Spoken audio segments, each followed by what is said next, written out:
at the moment. I don't think the economy is in a good...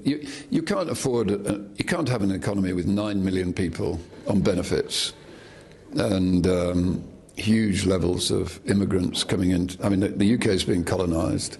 It's costing too much money. It will cause... Being colonised? It'll cause... Well, yeah. The UK is being colonised by immigrants. Pretty extraordinary interview with Jim Ratcliffe. I mean, he doesn't do many of these things. He's relatively reticent and he's incredibly influential. So getting these kind of insights into what he's thinking about the UK, blunt as they are, doesn't happen that often. And he didn't want to just talk about the state of the economy, about society. He also had some thoughts as well about British politics.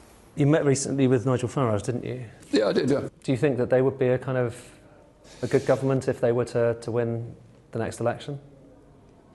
I think Nigel is an intelligent man, and I think he's got good intentions, but in a way you could say exactly the same about Keir when Keir came in.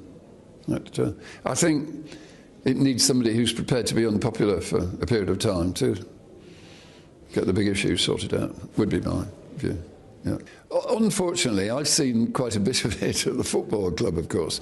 If you do difficult things, which we felt that we had to do at Manchester United, but we felt they were the right things to do, you become very unpopular for a while. Do you feel unpopular at the moment? Well, I've been very unpopular at Manchester United, yeah, because of, we'd made lots of changes there. Actually, funnily enough, I wasn't here to talk to Sir Jim about the state of the UK economy or indeed its politics. I was here to talk about the state of the chemicals sector, not just in the UK but also in Europe, because people are worried about chemicals companies basically shutting down, and if you can't make those base products we need to provide pharmaceuticals or even defend ourselves, then you're kind of in trouble. So if it's unsurvivable, what happens? If nothing is done, what happens in the next 5-10 years? Well, I think that's simple. They will close down and we'll bring imports in. Everything was going to go? Yes. Nothing will survive in petrochemicals and plastics with these current conditions. We're probably the biggest petrochemical player in Europe today. No, it's not survivable.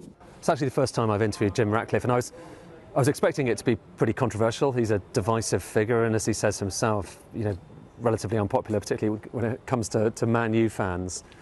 I hadn't expected it to be quite so blunt and using terms that are frankly inflammatory when it comes to migration. It was a really interesting insight into the mind of someone who is one of the most influential people in the UK right now.